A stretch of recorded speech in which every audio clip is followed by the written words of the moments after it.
Hi everyone, and welcome back to another episode of the Power 365 show.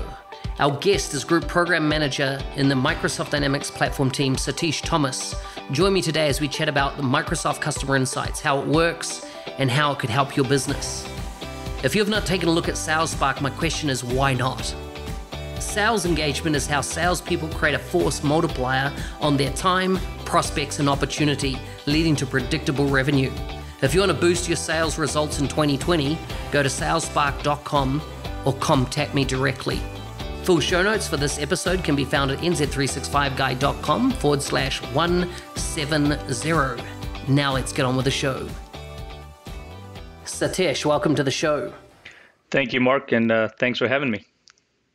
Mate, it's good to get you on here. I've been there's been a bit of holidays and whatnot got in the way, but we're finally here. And before we kind of get into the range of products that you're responsible for, that you lead in the Microsoft Business Applications team, can you tell us a bit about where life started for you in this wonderful world?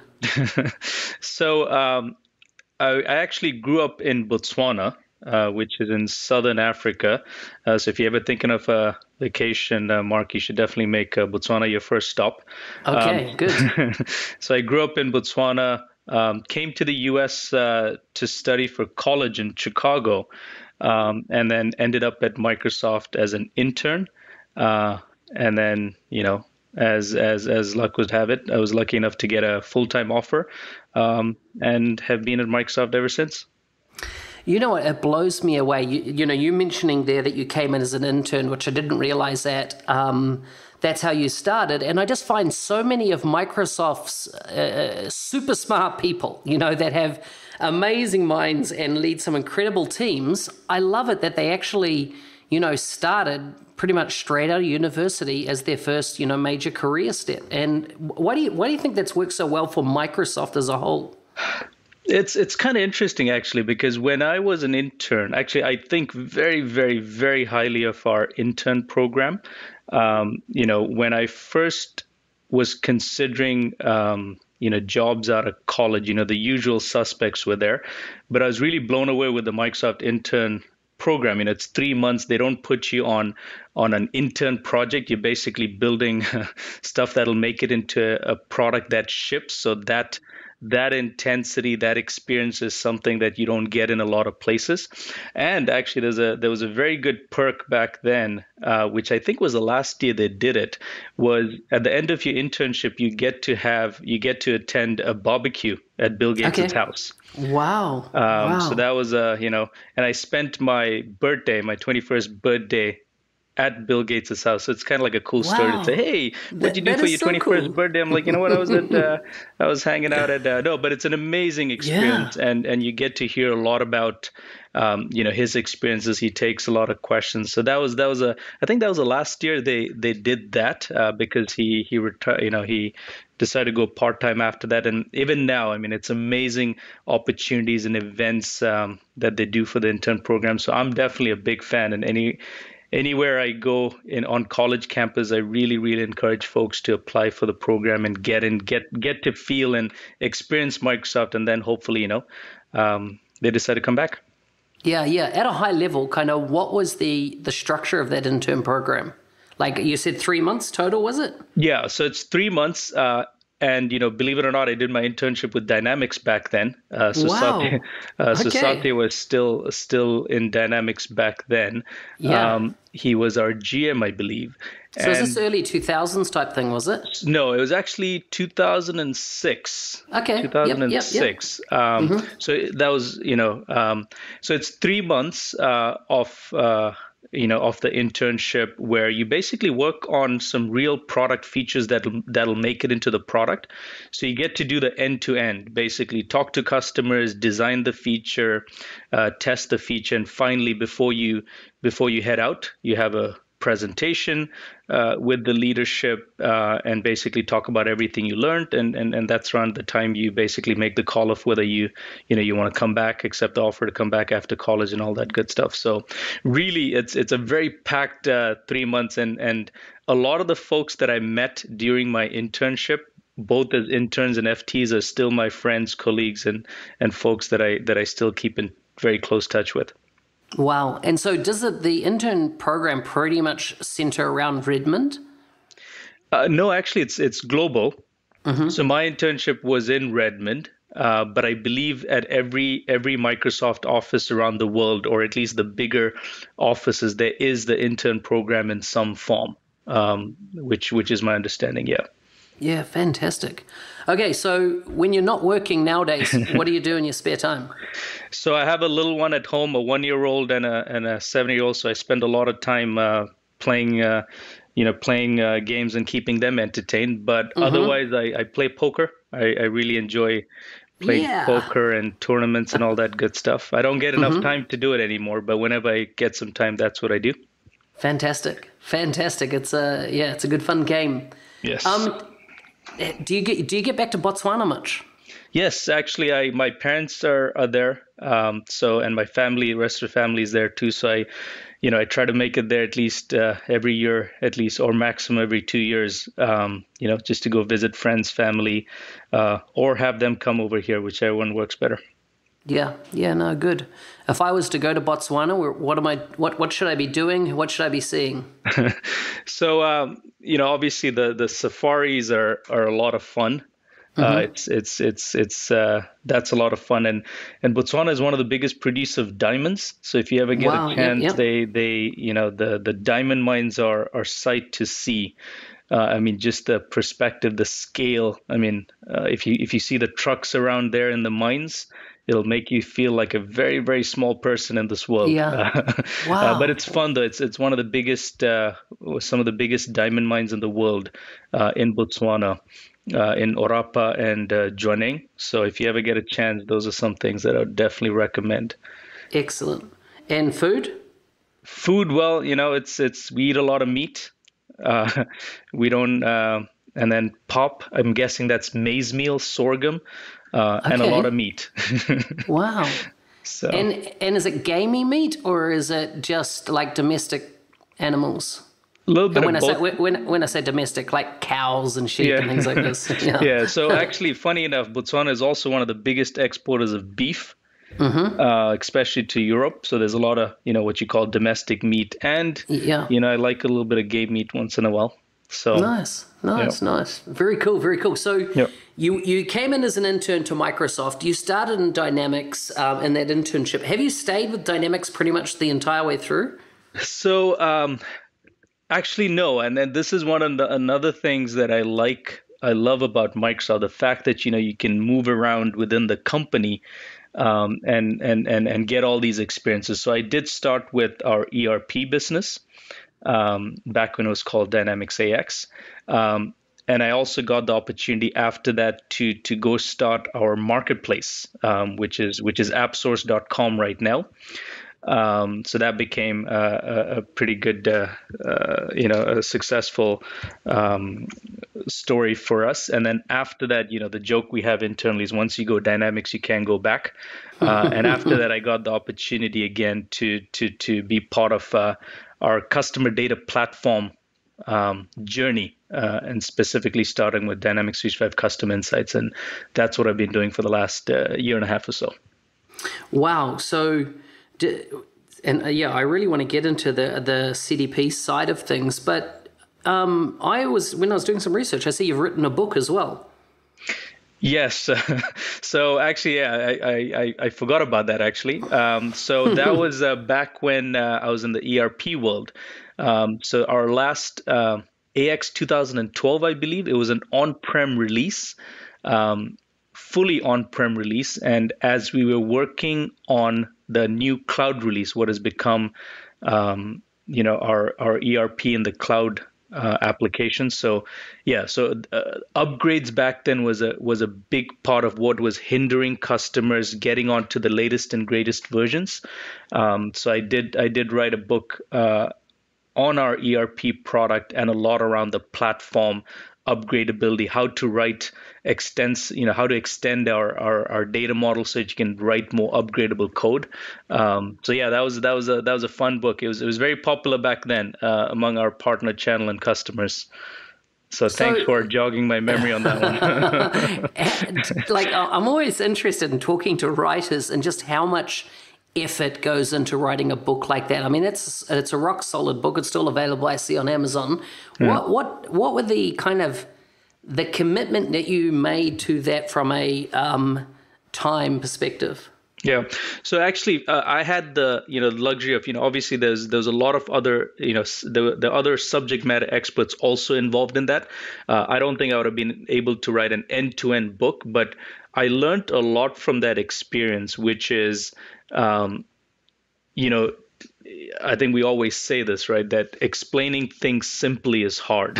Yeah. Right. And especially ERP and upgrades and how to write upgradable code is not something that is easy to explain in simple forms. But it was hard, actually, to be honest, and it took a lot of time. I think I went through multiple iterations of that with my editor, etc. But it was definitely a fun experience, because it's one thing to know something, it's another thing to be able to know enough about it to articulate and explain to somebody that you might not have met, or that is just that you're just communicating through the book. So that was definitely a great experience, and I'm very conscious of that when I write emails, when I write memos, or when I write vision documents internally. But that writing that book, I think, accelerated a lot of that learning for me. So I see LCS as another, life cycle services was another area you're involved in. Yep. Tell us a bit about how that came about, and what was your involvement with that? Yeah. Well, you're definitely making me jog my memory. But this is, so LCS is also another thing that I had the privilege to be part of from what I like to call 0 to 1. I still remember kind of sitting in a room with a bunch of folks just whiteboarding what we can do here. But it was born out of the need of needing more predictable implementations. Yeah. Right. Where you're able to, once you do it once right, how do you basically make that repeatable? How do you make best practices scale? Right. Not just keep it in a bunch of folks' mind as tribal knowledge. And how do you reduce time to value?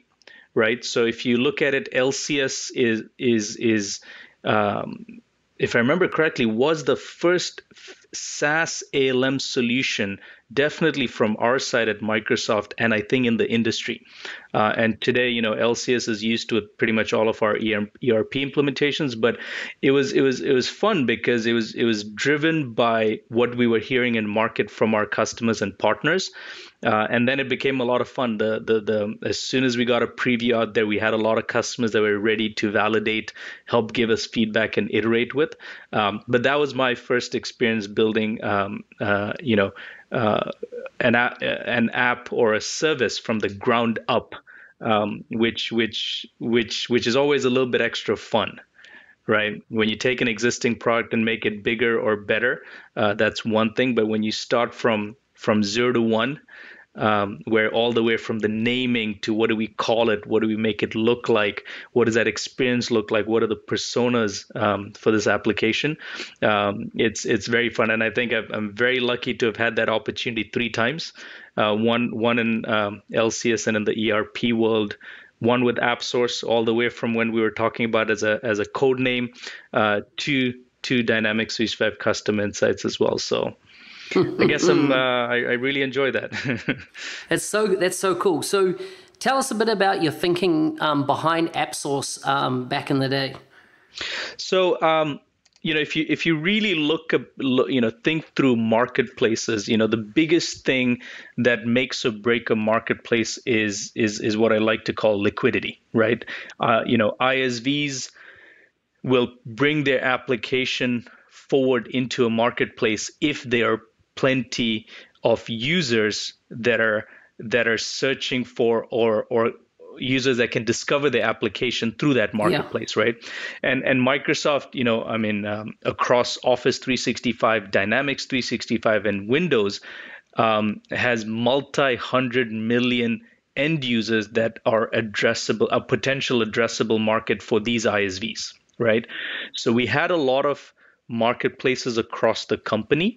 And with AppSource, we were able to basically consolidate and make sure we have one business apps marketplace from Microsoft that brought together ISVs that are building on top of our cloud, right? Be it Dynamics, Azure, Office, or Windows, be able to publish it on App Source so that end users across all of these ecosystems can discover, try it, and consume it, right? So that is, fundamentally what is different with AppSource. And right now, if you look at it, if you look at the number of applications, if you look at the number of end users that are coming there to try applications, and buy it and adopt it, is just tremendous. And I think the scale that comes with that is pretty amazing. Would you, if you were having to rebuild AppSource today, and let's say it was whatever it would be called, if you're rebuilding it, because I know it's going through a transition cycle at the moment from a business application perspective, from both a Power Apps and a Dynamics 365 perspective, would you do anything different? So and this is with hindsight, right? Yeah. No, Yeah, and obviously there's an amazing team that's kind of building that out now, right? So the one thing is, obviously, if you look at the ecosystem, we started off with Dynamics, right? So as we started off, we were basically embedded within Dynamics 365 applications, etc. But once we basically integrated AppSource into the Office ecosystem is where, the top just blew out in a big way, right? So many more people coming into the funnel. So think about it, right? If I'm using Outlook, and I'm a business user looking for an expense application, I could basically say get apps and land into AppSource contextual for what I'm looking for. Right. So obviously it took us a few months or a year to basically expand AppSource into all of those ecosystems. And that's where truly the power of what we were trying to do came to life. Right. But I try to move very fast. So that is something that I wish we had done faster. But in hindsight, in the bigger scheme of things, it got to where we wanted to get to, and there's always things you can improve, do better, and I think that's based on feedback we're hearing from ISVs and end users, and that's just the cycle of life that's continuing to happen. A lot of investment going on there, but super happy with how we were able to bring to AppSource and all the success it's seen in market since. So tell me about the portfolio that you're responsible for now. So what would a customer see in market, or what would a partner be working with that ultimately flows up into your part of the organization? So at the highest level, I'm responsible for product around Microsoft's customer data platform, specifically the products and services that accrue to it, which are Dynamics 365 Customer Insights, Dynamics 365 Product Insights, and our data integration set of services. So this includes all the connectors, data flow, etc., that power applications such as our Insights applications, and also the rest of the Power Platform like Power BI, Power Apps, etc. Wow. So when we're talking about connectors, there's over 300 odd connectors now that your team would have built out? Correct. So we built a framework for it, and obviously, I've lost count of where we are, but yes, definitely couple of hundred, and just we just keep adding more and more to that every month, every week, etc. So you've raised an interesting phrase here: customer data platform, CDP, and I've heard it mainly probably in the last 6 to 9 months, more and more this term CDP. Is it purely a reference to the Insight products and those integration points, or is it a broader story? Yeah. So, CDP as a term, customer data platform, is an industry term, right? It's always had a little bit of a marketing connotation to the use cases were primarily marketing. But our point of view, and I think we definitely are, it's a nascent space category. And we definitely feel where we have a very differentiated view here, which is, we have a vendor agnostic view where you can bring in your customer data from anywhere. in the furtherance of building that 360 view of the customer and understanding of customer, with which you can kind of derive, AI-driven insights, and then be able to use all of that to deliver exceptional customer experiences, right? Yeah. So that is and if you look at the overall story, right, being able to bring in data from anywhere. So think about whichever business application you use, that's okay. You can bring data from there. You can unify it. You can basically segment the top of it. And then I think one of the biggest things is, I never, ever, ever talk about customer insights or a CDP story without the Power Platform. So if I want to take that unified view of the customer, do deeper analysis with Power BI, that's possible because we have out-of-the-box connectors. If I want to build a custom application like a greeter application using that 360 view of the customer, I can do that too because you've got out-of-the-box integration with Power Apps. And same goes with, if I want to do customer journey orchestration, say things like if a customer's churn percentage goes from 10% to 20%, send a notification to an account manager. I can do things like that with Power Automate. So it's just the beauty of everything coming together, and the fact that all of this unified data is built on our planet scale, cloud, Azure, where you can actually put all of that unified data in your own data lake is what really makes all of this together a very durable differentiator that we're very excited about, and obviously getting a lot of traction in market right now. Mm-hmm. So where did this concept within Microsoft have its nexus? Why did Microsoft build, the Insight range of products? So, from a product insight perspective, what blows my mind about that is, the amount of data as in the size of the data sets that you're feeding into product insights from, so many different engagement points that a lot of people wouldn't be aware of. Yep. But the whole idea of going down this path of customer insights, product insights, and the customer data platform, where did it have its origin? How many years ago? And why did Microsoft now, obviously invested a lot of money in pursuing this? Yeah. So I think there's two pieces to it, right? One is obviously, there's a lot of these pieces that we have actually built internally to solve everything that I talked about in terms of the need also existed for us as a company, right? As Microsoft. So obviously we had a notion of a customer insights instance or customer 360. We also have this notion of product insights that we use for our own use cases, right?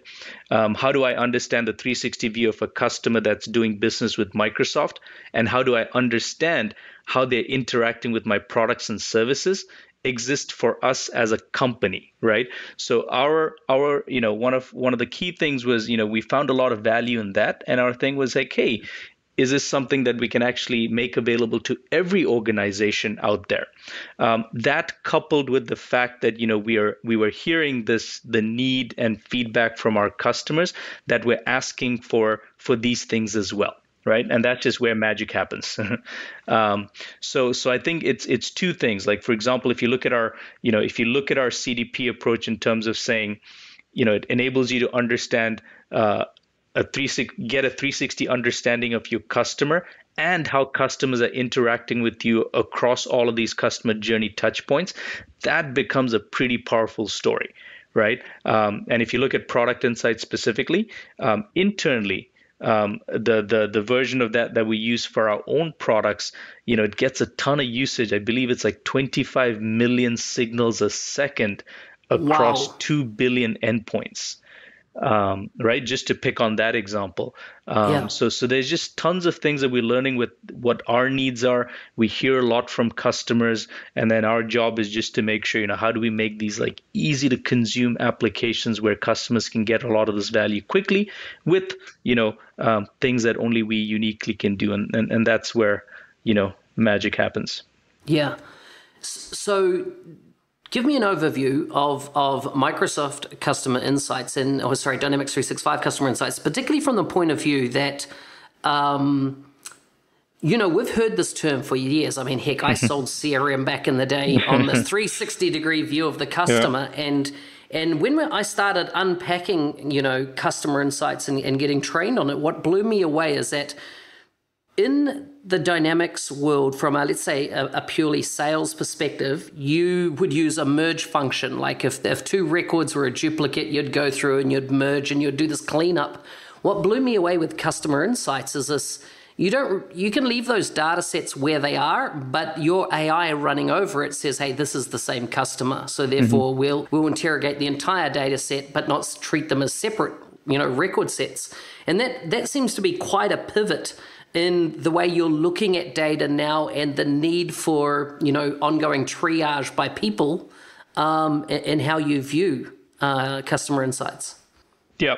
So spot on. I mean, if you go to, if you look at what has happened, in the world recently, right? There's tons of data coming in from everywhere, right? Both devices, and a lot of organizations are using many different applications to serve their customers, right? So one of the things that happen as a result of it is, as you start using all these different applications, you lose this, for lack of a better term, a 360 view of understanding of that customer. So let's say I call into a contact center and then I fill out a survey, right? If I fill out a survey saying I'm not very pleased with the experience, and then the next time I call in, I get pitched a new service or an upsell opportunity, I'm probably not feeling, too happy at that point, right? So the fact that there's been like a proliferation of a lot of these high value customer data signals and sources that exist within an organization, there's just a huge opportunity to bring this together without having you to basically, rip and replace or change your core transactional system. So we're not saying you need to change any of those systems of how you do your work, but we're basically allowing you, providing you with a simple way to bring it all together, unified, so you can do something very, very useful with it, which includes delivering very, very personalized and exceptional customer experiences. So that is the reality, and I think within that reality, for us to enable this, that's where I think there's just so much demand, and any organization with customers, I guess, is fair game for this. So I feel like a product like this couldn't come too soon from how customers are becoming fatigued, if you like, with things like surveys. Like I often will get, can you fill out you just did this, or you just flew out, on our airlines, or you just were in a hotel. Can you fill out the survey? And I'm like, listen, I paid for the product. I'm not giving you free, feedback for a couple of reasons. One, I feel it's going to go into a black hole. It's going to go into a bunch of anonymized data sets that have no relevance to me. Why would I spend my time, which is the only thing that, is not renewable, on filling out your survey? And what you're saying here as well, you could take that survey data and really, tie it back into the customer engagement after that point. I think, customers would be much more inclined to share their insights and their feedback and their things like that if they could tangibly see it having an effect. Correct. And I think survey is just one example, right? And I think, I want to give one example here which just blew my mind away in a good way. A couple of weeks ago, so without naming the specific airline, I missed a flight.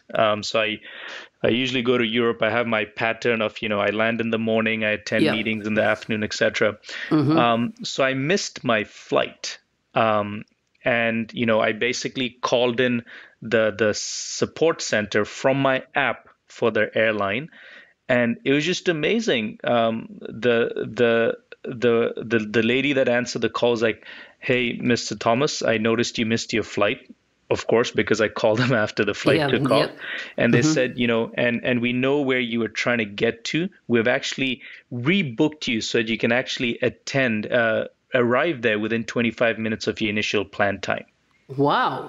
So think about that. They have all of that information. I use their mobile app. They know my profiles. They know my patterns of travel, and they were just able to use all of that information within their organization to just give me an amazing customer experience.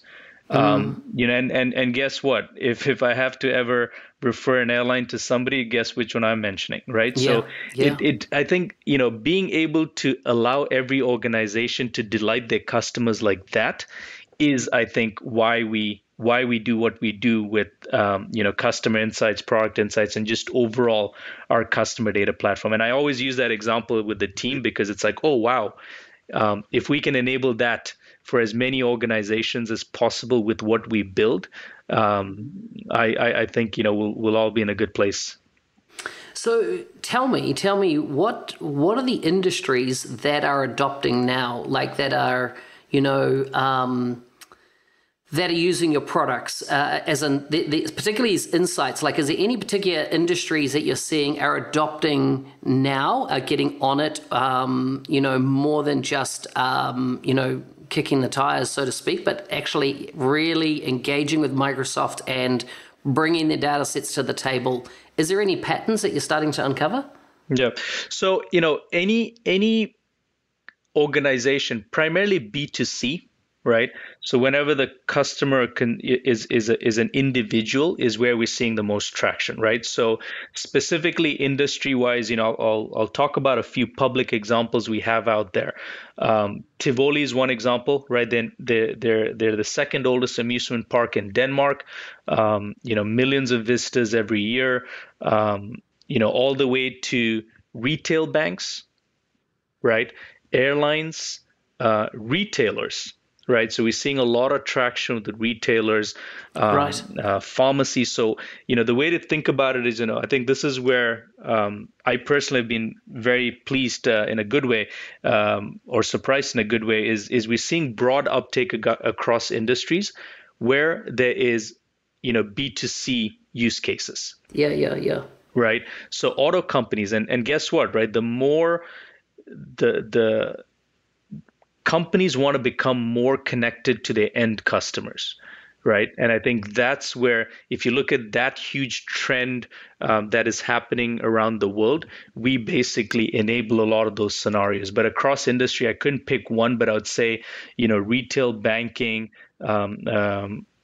just retailers, right, is two of the biggest ones. But we're seeing traction across the board. We have hundreds of paying customers right now in just a few months of being live, and it's just been a roller coaster ride, and it's so much fun because whenever I talk to customers, you learn so much about their business, Yeah, yeah. as you try to help guide them, in terms of how they can best use our products. I learned so much about the business, and that personally makes it a lot of fun. Have you had any kind of I don't know, surprises, revelations, like aha moments when working in any of these industries? Like, in other words, they're starting to get information that, of course, has been sitting there in their data, but not been revealed. Are you having, I don't know, even customers come back to you and just, with these kind of success stories? Yeah. So I mean, if you look at it, customers, nobody does a CDP project because it's because they just want to have fun. It's usually, if I had to aggregate it down to three of the top use cases that we see across, it's usually companies that want to reduce churn, right? Which is, hey, either the business model changed or they're getting a lot more competition, etc. They want to reduce churn. Right. So they want to have a deep understanding of the customer so they can detect churn and be able to act on it before it becomes a churned customer. Increase upsell, right? I think I forget who said this, but decreasing churn is the new growth, Right. right? So Right. from that context, being able to upsell to your existing customers, first you need to keep them. How do you upsell to them? And then finally, how do you just increase customer lifetime value? Right. So these three are the scenarios. And to be honest, I think these three kind of span across industry. Right. So think about that for a second. An airline company, a retail banking company, even a retailer, they're dealing with, these are usually their top of mind scenarios that they want to get ahead. And using customer insights and our overall kind of CDP products and services is what enables them to kind of address those and get ahead of it. Right, and stay ahead of it. I think the more and more, just like the example I gave you, imagine if you're able to get customer sat and NPS that high to a point where customers start, they become loyal customers. Forget about just being customers, loyal customers that are able to recommend to other customers. I mean, that is what everybody's going through, and that is just across every industry. So just one example, right? Energy and utility companies. We have a bunch of companies that are using custom insights in the utility space. They have the same problems or they have the same needs, right?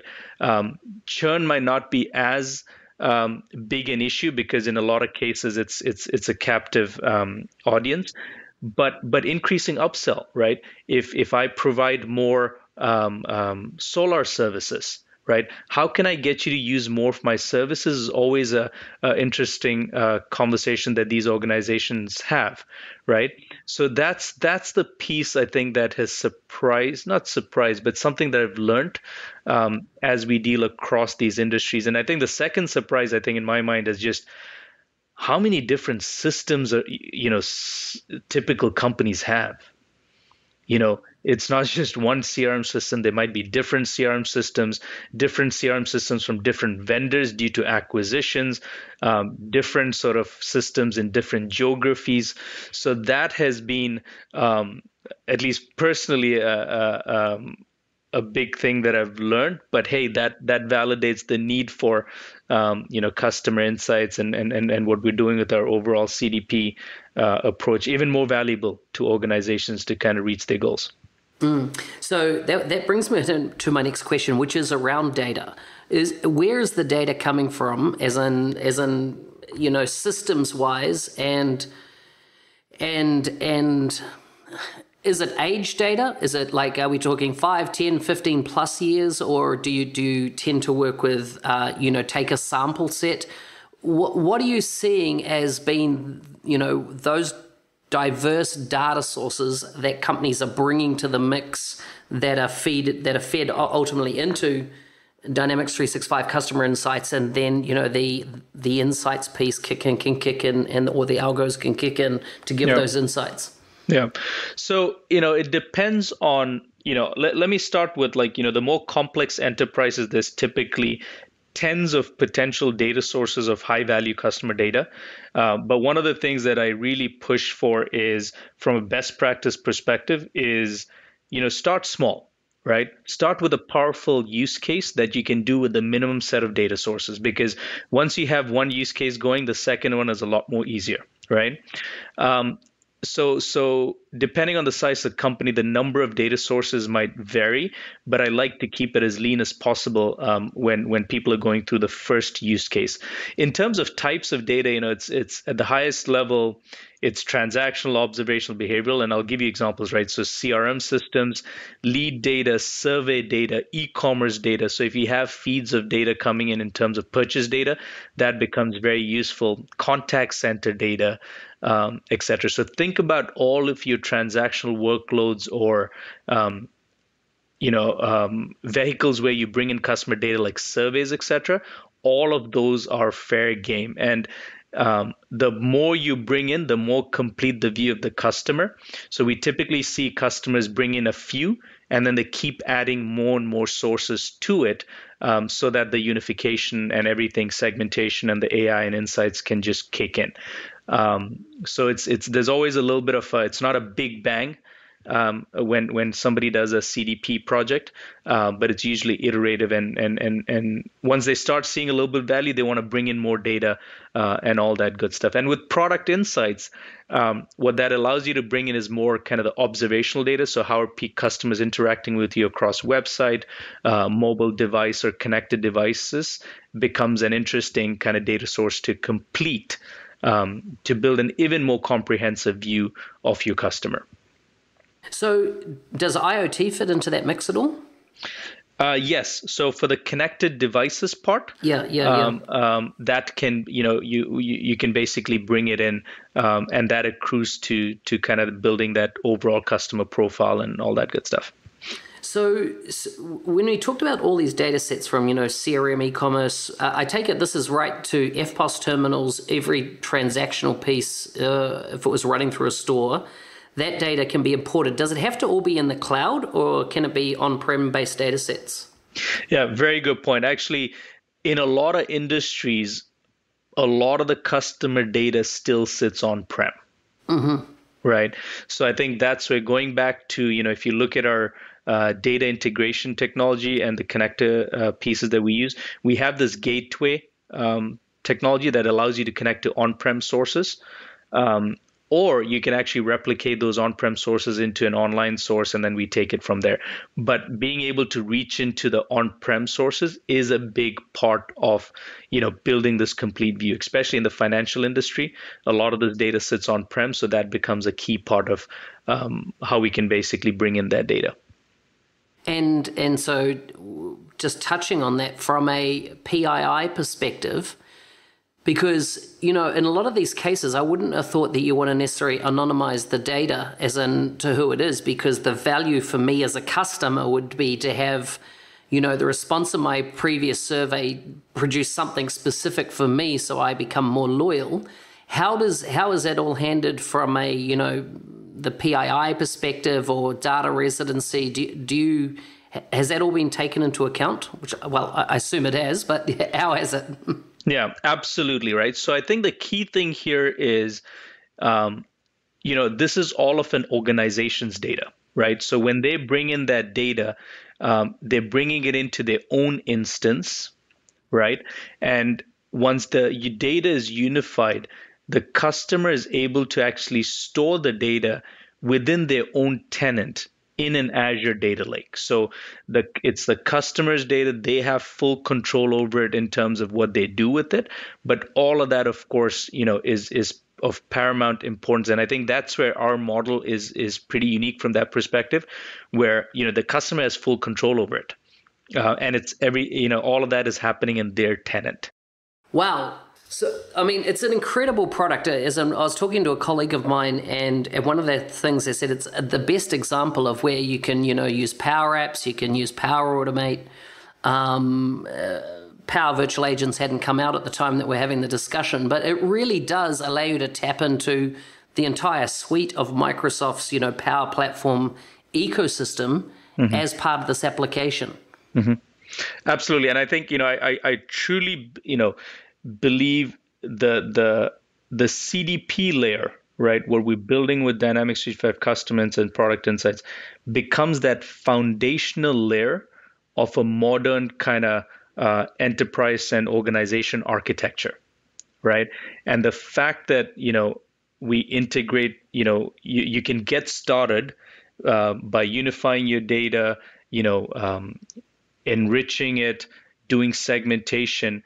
The fact that you'll never fall off a cliff is a big part of the story, right? So if you want to use a fully SaaS service to do all of this and just use our APIs and our connectors, great. But if you want to do more advanced scenarios, you can always kind of drop down into Azure or use our out-of-the-box Power Platform connectors to basically, like I mentioned, do analytics with Power BI, custom apps with Power Apps, or journey orchestration with Power Automate. But you're right, though, it really brings that entire Microsoft story together, to solve probably one of any organization's most strategic problem, which is how do we deliver exceptional customer experiences and keep growing the business. Yeah, so true. Just as we start to wrap up, tell me, what is the ISV story, or is there an ISV story yet for the Insights range of products? Yeah. So this is actually an active area that we're working on, right? Especially given my AppSource experience, it's very close to my to my heart. If you look at customer insights, etc., it's a very, it's a foundation to many things above, right? So one of the things that we're looking at is we have a lot of SIs doing this already, where they're actually going to organizations saying, "Hey, I will actually help you achieve banking 360." okay, or Retail 360. What that means is they basically take customer insights and product insights, and they basically have custom connectors that are very applicable in that industry. Right, so Microsoft Right, will never right. build all of those connectors, but we have a rich framework on top of which ISVs can build that, or SIs can build that. On top of that, you can basically have out-of-the-box segments, right? Which segment makes sense in which industry? A lot of ISVs have that subject matter expertise, and then the Power Platform collateral, right? So if I'm a banking solution, I can have a Power App tailored for the banking industry. I can have a Power BI report tailored for what might be most applicable in a banking industry. And if I'm able to package all of this, right, and publish this on something like AppSource, where on AppSource actually, where I can actually search for banking 360 or retail customer insights. I'm able to see all of that finished IP on top of our platform. I think that is where we want to go with our ISV story, and something that we're thinking through, and listening to feedback on from our customers, and of course the ecosystem as well. Yeah, fantastic. What excites you about the Wave 1 announcements? Oh, it's hard to pick any one, but I think I'm personally obviously very, very pumped about what we're doing in the insight space, and obviously the customer data platform. But I mean, just the true strength of everything that we're doing is a better together story across the Dynamics apps, across the Insights applications, and obviously the Power Platform, right? And I think we're doing a lot of work between these three as well to make the better together story really, really pop. So it's hard to pick a favorite, but I mean, hopefully you're feeling this as well. But the momentum is just amazing, and we're having a lot of fun building all of this. Totally. Yeah. It is phenomenal. 2020 is going to be an amazing year, and I think because so much of the groundwork was done in 2019, Yeah. So yeah, very exciting. Resources. If people want to go out, are there specific forums, training material available for the community to access and start kind of skilling up around the product? Yeah, so obviously, you can go to our website. So Dynamics 365 Customer Insights. It's been in market for a few months. We have a lot of resources there in terms of ebooks, videos, community. And another thing that we are actually doing similar to some of the Power Platform products is, we have this thing called Customer Insights in a Day workshops around the world. So we started as an experiment in Redmond, but it caught on fire. So right now there's tens of these happening around the world every month. So if there's definitely an opportunity for any one of you to attend that, I would definitely take that up. So it's just, there's just so many resources out there. The community is actually starting to build a lot of content around custom insights. And, as always, if there's any questions that I can help with, I'm happy to engage directly as well, or at least point you in the same right direction and all that good stuff. Excellent. Before I go to some quick fire questions about life in general, some deep and meaningful questions, is there anything you want to add just before we wrap? No, I think, definitely thanks for the opportunity, and having been in Dynamics and Microsoft for a while, I mean, I feel like we're just getting started. So if there's any feedback, et cetera, that or anything that I can help with, sthomas@microsoft.com, would love to connect. I love it. So, okay, are you ready for some quick fire questions? Sure. Okay, what's your best scar story? Scar story. Yeah. Bitten by a lion, maybe? Actually, we do have a reserve nearby where they had a couple of lion cubs. I didn't get scratched, but I almost came close to getting scratched and scarred. But no, I don't have any cool scar stories. Sorry. If you could arm wrestle a historical figure, who would you choose and why? Nelson Mandela. Wow, good. I had the. I remember in 1995, I got the opportunity to briefly meet Nelson Mandela, and I think he was just a fun person. He was just joking around, and I'm like, man, this guy would be a fun guy to hang out with. So that is so cool. So yep. I love it. I love it. What's your most used emoji? That's a good. Thumbs up. I use the thumbs up a lot. Nice. Mine's often the laughing face with tears coming out the eyes, So I've never, sometimes I misunderstand that for crying. Yeah. But I realize that means two very different things. Yeah, totally. There's actually a Microsoft guy, Chris Huntingford, and he says some stuff, and it makes me laugh. What stereotype do you completely live up to? Stereotype, interesting. I wear glasses and I read a lot. I guess I don't know if that is a stereotype, but whenever I get some chance, I write. I love reading 10K statements of public companies. It's just a weird hobby I have, but I read a lot. Weird. So whenever I get a few minutes or I'm on a flight, I take printouts of 10Ks and read it. Wow, I hope you're investing in those businesses so you're getting a payoff. Would you rather be rich or famous? Famous, but for the right reasons. I think, being able to, one of the things is there's a lot of people that took a chance on me so that, that got me to the place where I am. So if I do become famous, I want to become famous for being able to do that for other people. I love it. Everything else is just temporary. Oh, very good. Last question for you. What's the first music you ever purchased? So this was in Botswana. We had a neighbor who used to work at the American consulate, and she was leaving. So she told me I can have anything in her house, especially her old records. And I got this record of Prince. Yep. I think this was way back. So that was my first record, my first experience with English music and everything all in one. That is awesome. Great artist. Who do you recommend as a guest for this podcast in the future? I'm guessing, you've probably, I miss who else you've talked to on this. Have you talked to our friends in the Power Platform, Charles? Yep. Stephen? Yep. Ryan Cunningham? Yep. Oh, wow. I even had, as in Hayden Stafford on a couple of weeks ago. And, I've even had James Phillips on the show. So nice. Actually, one of our newest GMs in the org, Ray Smith. Awesome. This sounds good. Yes. So he actually runs our sales application. I have a lot of fun conversations with him. I think he would be.